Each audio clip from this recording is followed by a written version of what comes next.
Aziz aka, HR marketing kompaniya uchun nimaga kerak? Juda ham yaxshi savol. Hozirgi kundagi eng aktual savollardan biri.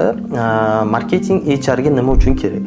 Kompaniyada xodimlar va nomzodlarni ko'proq jalb qilish va ularni ushlab turish uchun muhim instrument hisoblanadi bu.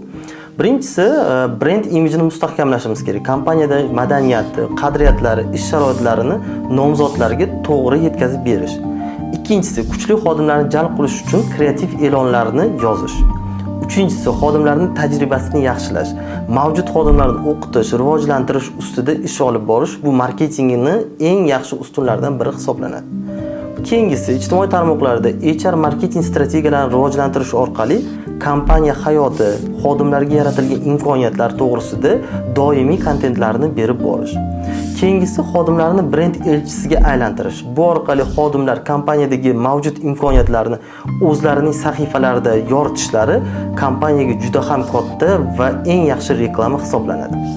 Agar brend HR strategiyasiga alohida e'tibor qaratsa, eng yaxshi nomzodlarni jalb qilishi mumkin.